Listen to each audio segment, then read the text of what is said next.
What's up, it's Nez, and hello everyone, welcome back to The Letter. Last episode, after finally convening with everyone about the ghost and trying to make plans to defeat it, we were hastily chased out of our room by Takako, and now we're here at the park. A dreary downpour starts off the Monday. Although it doesn't last for more than an hour, the dark clouds lift just as the sun peaks over the horizon. Brief as it is, the rain has significantly dampened the park's usual cheery vibe. Mornings like this often mark the start of another bad week. An arrest gone wrong, another investigation leading to a dead end, or some truly fucked up shit being called in. Like that one time I was dispatched to a scene where a guy gouged his own eyeball out and almost ate it. Was a few chews away from swallowing it, in fact. Lost my dinner that day. Fun times. Of course, I doubt anything can top getting cursed by a damn chain letter of all things. This is some sort of stupid thing people pass along as a prank through emails and text messages, for fuck's sake. A ghost chasing you just puts the icing on the cake. So far, all we've done is run, snoop about, read stuff, and run again. It frustrates me to no end how we're still no closer to an answer. Even my car reflects the state my mind is in. It also frustrates me to no end that we never got a continuation to whatever happened to Marianne.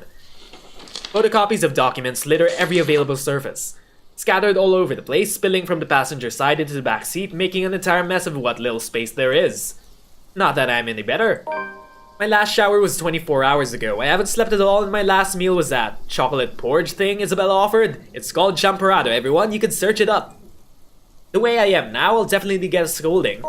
Rebecca will definitely give me an earful and tell me to take better care of myself, say that I'm killing myself on the job. I can already hear Isabella complaining about how dark the bags under my eyes are getting, and about how I reek and how I need to take a shower pronto. I can rest easy when this is all over. It's not that I can't feel the pang of hunger. With that woman chasing after you, it's difficult not to feel anything other than horror. The rush of adrenaline coursing through my veins and my desperation to survive. In fact, I can still sense the ghost of her touch from last night. Her bony digits wound tightly around my ankle and that horrid smell she has on her as she pulls me closer. The memory is enough to send a shiver up my spine and make me antsy. Perhaps the only thing comforting about this is the sight of my gun nearby. From my dashboard, sunlight glints off Ophelia's surface. Really? You also fucking named your gun? Normally, I kept it hidden in the compartment. Luxembourg police regulations only allows authorized people to carry firearms, and even those are limited. I do have that authorization, but I really never saw the need for its use when the standard issue tasers are more than good enough to incapacitate anyone. If not, I can always throw them on their back. Those judo lessons Dad forced me to get as a kid has its uses too. On a ghost though, all of those will probably yield the same result. They're all useless. I might as well use a stick. However, it's a feeling of ease I'm after, or what little of it I can gather from it.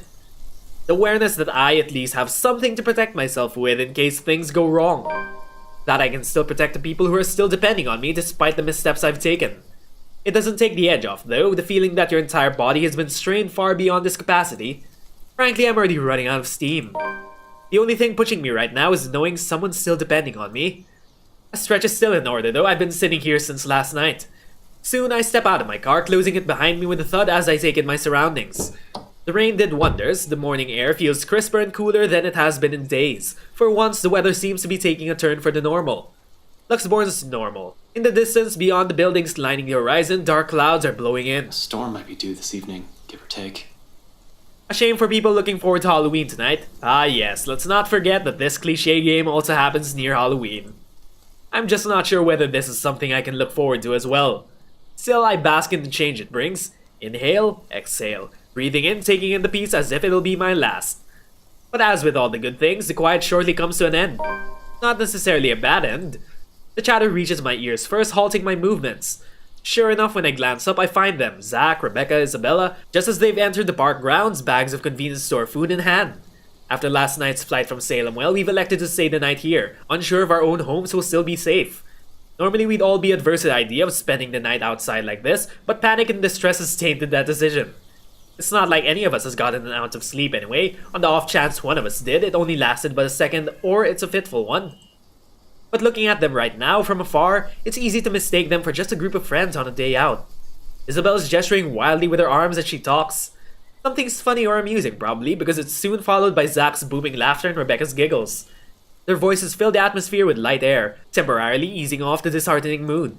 It's easy to pretend we're not knee-deep in a life and death situation the way they're acting right now. If anything, it's only their appearance that betrays that mask. Slightly disheveled, bags under their eyes, an exhaustive curve in their shoulders, and dragging footsteps. But the closer they get, the more obvious these signs are to the naked eye. Zach tosses an energy drink my way the moment the distance allows it. Isabella hands me the other bag she's holding before seating herself on the edge of the fountain. The scent of warm food immediately wafts from the bag when I open it, carried further by a passing breeze. Whatever sweet sauce they drizzled over this pork wannabe, it smells heavenly. Hell, even the sorry-looking vegetables seem appetizing. Despite myself, without even checking exactly what this is, hunger swiftly takes over every rational thought. I dig in without waiting for them to start. The rest of them appear to be in the same mind too. Soon enough, they also start with theirs. No casual talk while we fill our empty stomachs. Exhausted as we all are, food is something we can't forgo. Starvation dulls the thinking, weakens the body.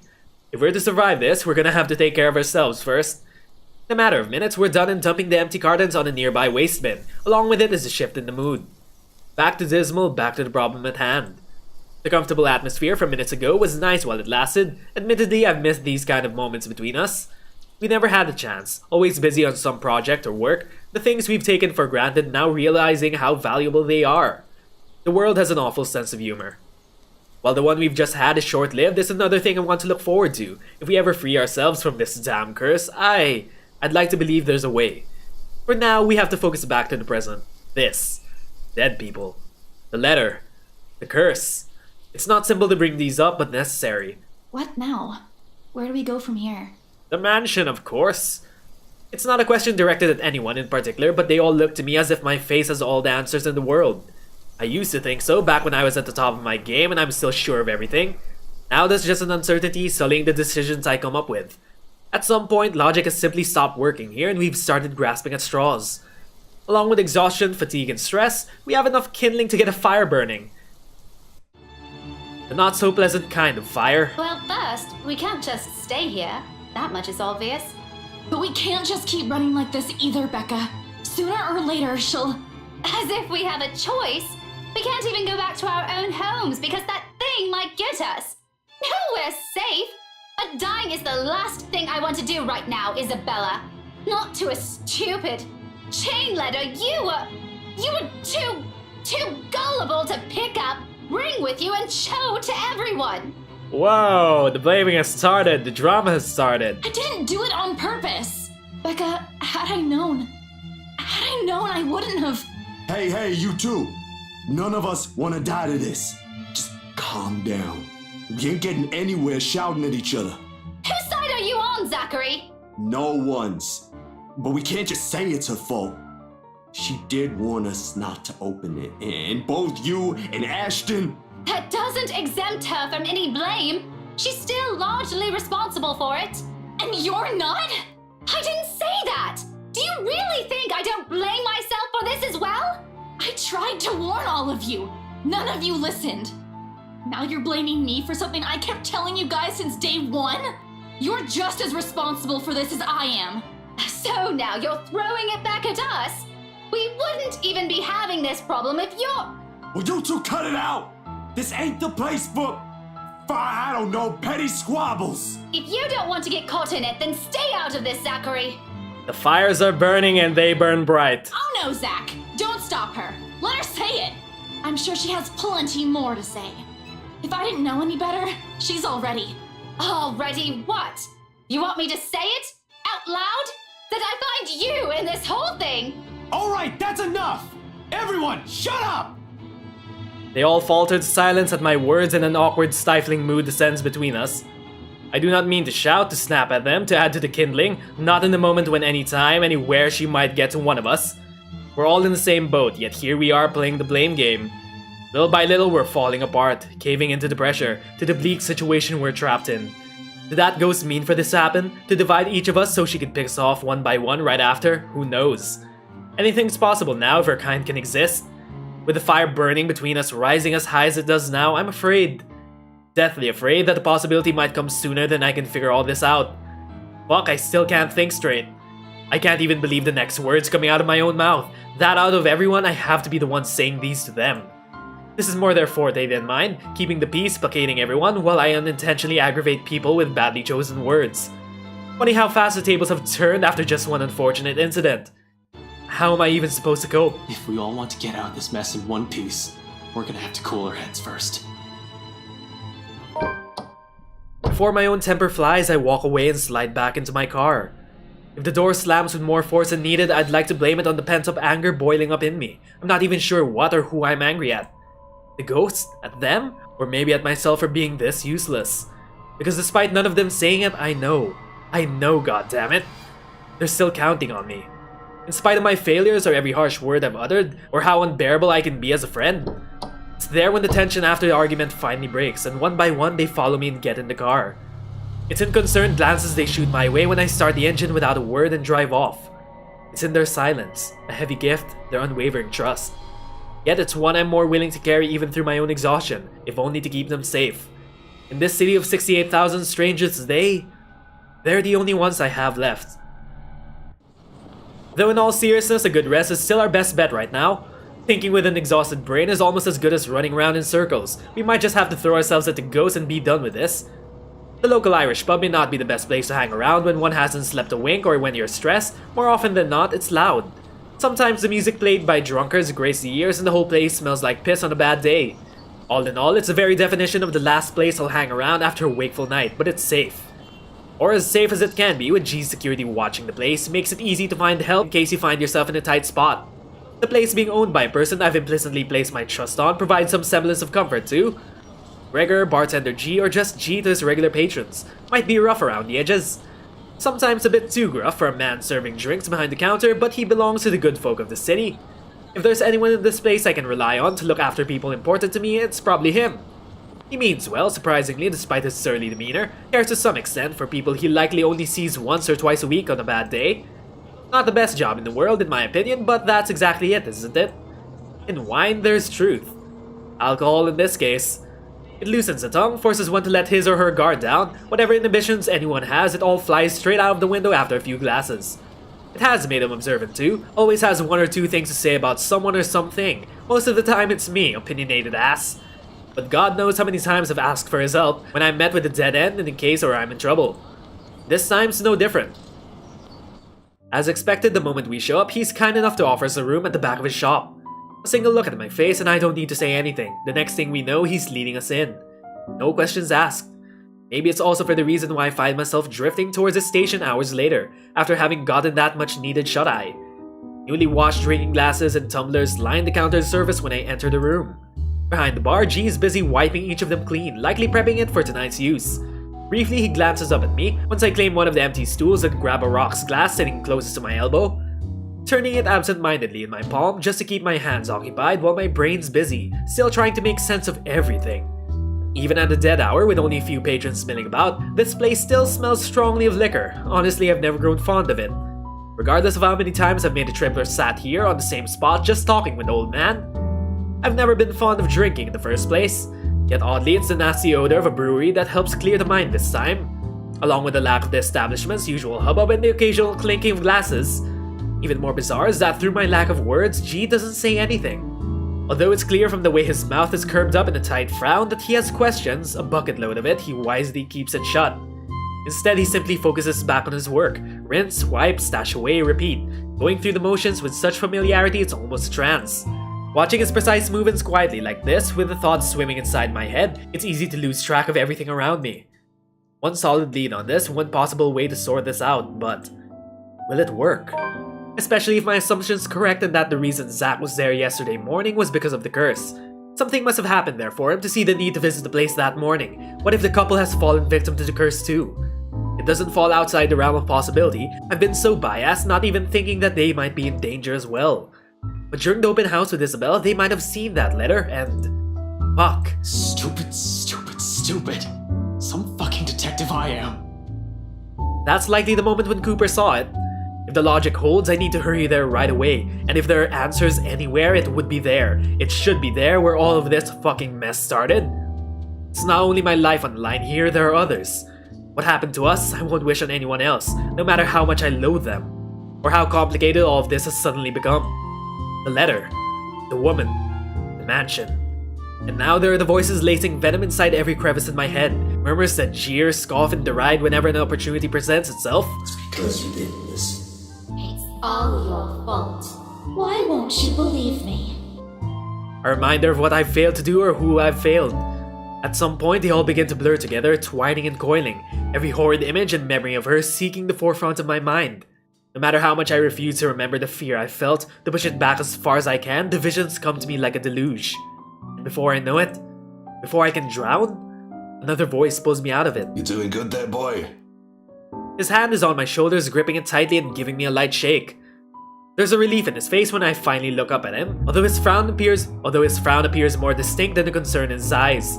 It's deeper now, marred with worry and agitation. He does let go when I offer him a small nod, but the furrow between his eyebrows never leaves his face. He always has a knack for reading people after all, even someone who's been closed off or distant like me. In all the time I've spent in the force, there's only one other person who's been as keen as this old guy, the chief. Funny and weird to some degree. Well, it's because they have the same voice actor. I've pointed it out to him so many times before how much they look alike, only for the observation to be brushed off by a vehement tone. I've never brought it up again after the third time out of respect for the guy. Whatever it is, it's clear it's something he doesn't want to talk about. Why push, right? However, during times like this, it's impossible for the thought not to come up. He even has the glare down pat. Under his wordless scrutiny, I feel like a damn rookie again. You're looking a bit green. Sure you got plenty of rest back there? You were only out for an hour or two. Wouldn't hurt to try and get some sleep. I'll keep an eye out. No need. Don't worry about me. I won't be able to get some sleep anyway. Not with her face still a clear picture in my head, no. Dad, I heard that from you before. Not buying it. What's the story this time? This as bad as that case with the guy who ate his own eyeball? I wish it were. Jesus, stop reminding me. I hated that case. If I didn't know any better, I'd say you get a kick out of telling people about it. It's useful, you know, for blokes who don't know their limits. Sends them right out the door after I start with a description. Or was it the part when the poor schmuck gouged his eyes out? Nasty, awful, icky stuff, and it gets the job done. Like I said, useful. Don't even need to call security these days if I want to kick someone out. Anyway, pretty sure that pales in comparison to whatever this is now. I haven't seen you this stressed out since they closed that case. The one from 10 years ago with your professor friend.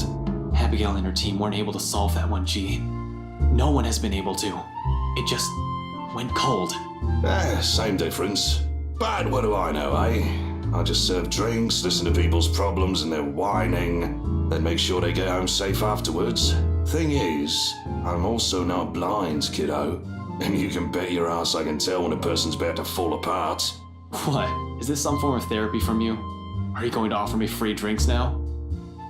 Really, I can use some right now, something to numb the senses. But when has that helped anyone? In your dreams, kid. Last time someone gave you the hard stuff, your photographer friend had to haul you out of this place almost half naked. Hey, I can handle my liquor when I put my mind to it. Not from what I've seen, nope. Besides, you usually avoid drinking. Either way, it's out of the equation. And when booze no longer counts, we just talk. So, talk. It's not like anyone within earshot will care. That chap over there only wants his cricket matches. I doubt you believe it, G. I've heard worse stuff. Try me. You know that mansion down at Anslum? Yeah, who doesn't? You live in this town long enough, it's impossible not to hear a thing or two about it. Bloody locals. Well, my friend found a primitive version of a chain letter in there. Now that we've seen it, we're cursed. A beat passes. For a long moment, G stands there unmoving, his hand stopped short of placing the glass he's been wiping prior back to the rack on his left. All while he stares at me with eyes that are nothing short of scrutinizing. He probably assumes I'm joking. Who wouldn't? Not a week ago, I've been put in the same position. Even now, in spite of the things I've seen or heard, it simply won't sink in. Or maybe this is just desperation creeping in. The idea that I may not be able to find a way out of this. Whatever the case is, for people who hasn't experienced what I'm going through, this will merely sound like an awful Halloween prank. It's not a prank. What if G has already heard this story before from someone? This must have been what Isabel felt the whole time we made fun of her that day. This isn't a prank! I saw something! Now it's too late. We're stuck in a never-ending nightmare where the only way out might be death. And like I've expected, G's reaction to it, an amused laughter. It booms throughout the whole pub after a long bout of silence, like I've told him a particularly funny joke. Okay. Good one, kid. You don't want to spill. No one's forcing you. Seriously, though. Good one. Well, I guess G can't help. Although I want to be angry with him, I can't find it in myself, can't even muster the energy for a scowl or a glare. Nothing but a taste of my own medicine to temper the annoyance bubbling up in me, I suppose. In the end, echoing her words is the best thing I can do. It's not a joke. Yeah, alright, good luck with that. You're on your own. Here I thought you didn't have an ounce of humor in that body. Guess I'm wrong. He shakes his head, lets out another chuckle before returning to his task. By now, almost half of the glasses have been put away.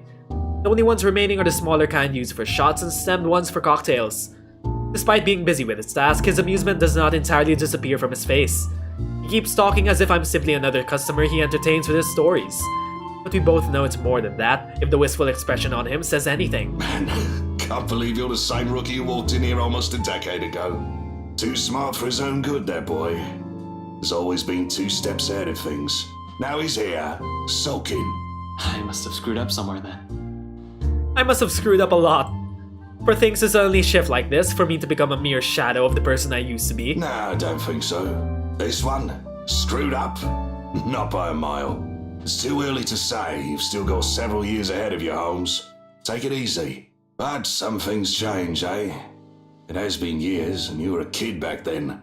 You know, the sort that's a bit unsure, making all the horrible decisions in life he'd eventually be embarrassed to talk about. You never stopped calling me kid, though. Well, you still are. It's just that this time, you're sure of who that badge and gun is for. What was it you police types usually say? To protect and serve, yeah? A significant pause follows at its heels. From both of us as he allows its meaning to sink in and spurs something in me, stirring a feeling both heavy and forceful, but not completely unwelcome. Familiar. Though before I can even clarify what he's trying to imply or gather my thoughts on matter, G turns away to begin work on the silverwares. He'll need those soon once more of his patrons come in for lunch. Slow and easy. A sharp contrast with the strained air we've been wading through these past few weeks. A fleeting moment, but one I allow myself to relish, if only because of its absence lately. The way things are now, this is almost a gift. So when it all ends with a loud shuffling of foot from the adjacent hallway, a sigh is all that leaves me. There's no need for me to look up to know who it is. Zach's treads alone are telling, there's always a weighted set to them, steps that are taken with a lazy cadence. Like he's always trying to make himself smaller, less conspicuous than he actually is. In a place he's unfamiliar with, he also tends to linger, stand awkwardly at the sides as if he's all too afraid to break something. That or he's waiting for a permission of some kind. Either way, he's never been the kind to barrel head first into things or forgo courtesy despite appearances. Much like how Rebecca's mother henning bellies her fiery temperament, or Isabel's rare displays of maturity appears at odds with her youth. There has been a lot of those in my life, it seems, more so from the people I've grown closer to over the years. Walking contradictions we all are. It's a wonder how we ended up as friends in the first place. But maybe that's also exactly why. To some extent, there's still an understanding in there, in knowing that no matter how long you've been together, or how familiar you are with a person's habits, or how many lifetimes there might be all for you, one can never fully know a person. Sometimes it works because they merely chose to stay. Sometimes it's as simple as someone extending a hand first for an apology, regardless of every hurtful word said. Hey, Ash? This time I glance at him, briefly gauging the mood. Not because reconciliation's an issue for me, between us it will never be. But somehow, this is another thing I'm all too afraid to see crumble in front of me. One wrong word, if this is going to end in another argument, we might as well stop as early as now. There's another long pause from him, during which he can't figure out what to do with his hand.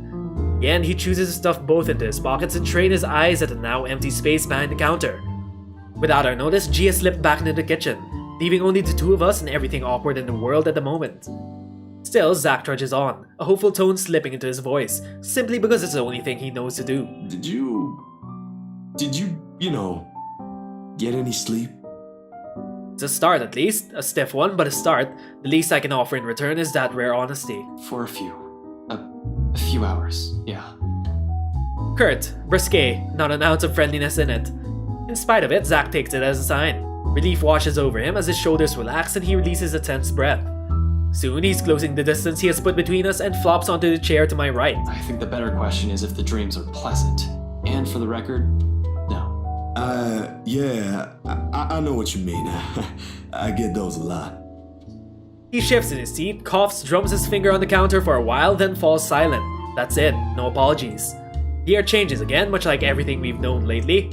Maybe not for the better, not yet. However, it's less suffocating with less hostility and resentment, the kind where it's easy to pretend, easy to forget. Not that it's a thing that'll happen anytime soon, but one can dream. In a situation where death might come knocking anytime, it's these little hope we cling to. It's these little things we wish will happen again. I'm not an optimistic person by nature, hopeful maybe, but never optimistic, though I want to believe there's a way we'll live through this nightmare. It's just how funny it took all of this to spur these kinds of thoughts in me. I can't even remember the last time something like this happened to me. For some reason, after seeing one harrowing thing after another, I've simply forgotten. Why are you suddenly smiling like that? Huh? Oh, no, I was just thinking about something. Well, it better be something that'll get us out of this mess. What makes you think I know how to fix this? Until 2 days ago, I didn't even believe a word you guys have been telling me. Zach, I function better when I'm dealing with homicide cases. Hell, feel free to throw in the usual robbery and missing persons case into the mix. I don't care. Give me a few days and I'll give you a lead. This isn't how I operate. This isn't what I'm good at. For all you know, I might even end up getting us killed. I have no idea what I'm doing. Well, the fact that you're frustrated but still trying already means something, Ash. Besides, you don't make that face unless you already have an idea. It can't be any worse than this. Maybe. It's on your mind, Ash. There really is something about Z-Man. Between Rebecca and him, I tend to share with him things I don't normally say to the other. Unlike her who pushes, sometimes with the same tenacity as her moods, Zach has this strange tendency to ease people into telling him what he wants to know. Oftentimes, the question feels so subtle, it catches me off guard, with less force and more forbearance. After all, out of everyone, he's the most grounded. Really, he's like the older brother I never had, the kind you can depend on when things go sour. The kind you tell things to simply because he'll listen, without forcing his own opinions on you. We still have one more lead we haven't checked. I'm gonna look into it tonight. It doesn't take him long to put 2 and 2 together, and his calm expression abruptly dissolves into worry the second he realizes what I meant. We've already examined the letter, read through the piles of documents. There's really only one we haven't given it once over. The mansion. Of course, Zach may not be the kind to push, but that doesn't mean he agrees with everything that comes out of my mouth. It's his way of keeping me steady and on my feet through the years. Hold on, didn't you tell me not to go in there? Whatever happened to stay away from Luke Wright? You're an unarmed civilian, Zach. And so? So, I want you to stay here and keep yourself safe. I probably won't take too long, but I don't know what might happen. I'm not even sure if I'll find something in there. G will keep an eye on you guys. Oh, we'll find something there, and her name is Marianne. If you need anything, if that woman shows up, just holler. He'll help out, no questions asked. You don't even need to explain anything. He's not willing to concede, not from the manner he grips his knees or the rigid set to his jaw. I'm going with you. You can't go in there alone, Ash. I heard something. The morning I was there, I heard someone scream and then there was a woman crying. And I don't know what's going on inside that mansion, but I am telling you, you shouldn't face whatever's inside alone. Before I can stop myself, a heavy breath escapes from my mouth. It's one of those moments again where Zach means well, but he's completely missing the point I'm trying to make. When things take a turn for this, when he gets in the mood like this, he's almost as headstrong as Isabella. How and where do I even start? Ah, come on, buddy, I'd feel better if I don't have to worry about you. There are only 2 ways this will end. I agree with him and take him with me, or I agree with him and drop the idea altogether. Neither appeals more than the other, especially when we're all desperate for answers and a way out. If all it'll take is a little more honesty to make him drop this harebrained idea, so be it. Look, man. Bro. Z-Man. Zach. Zachary, listen. I know you only want to help. Like hell! This ain't just about helping, Ashton! You're throwing yourself in the thick of it on your own! Was your fall last night really that bad? Did you hit your head hard? I honestly can't tell if you've gone stupid or just plain suicidal. My head's okay, Zach. But it won't stay that way if we don't do anything about this. Someone has to. Seriously, this is already a desperate move. The longer we dally, the faster we're losing our options. Do we even have one?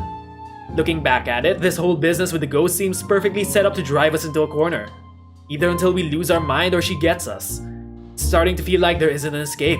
We've already become her playthings the second Isabel found that letter. That our lives are in her hands ticks me off big time, but the idea of watching the people I care about die helplessly more so.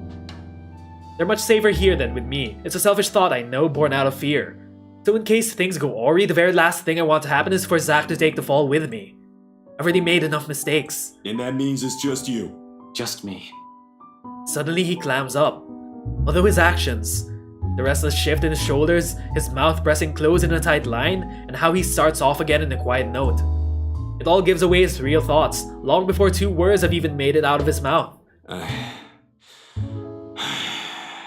sure you already know about this. Maybe this is you trying to make amends, or whatever. I don't know. You're making your own decisions here. But if something happens to you, it'll be just that. There'll just be another dead body out there. Please, don't do something like this. Don't worry, I'm not stupid enough to get myself killed. Actually, you are. The entire game has set you up as someone stupid enough to get killed first. And I'm completely surprised that you didn't. I just want things to go back to normal, Zach. Another dead air follows at the heels of that one admission. The meaning of my words too heavy, too striking, it stuns us into another lull. Optimism aside, we're both aware that's impossible.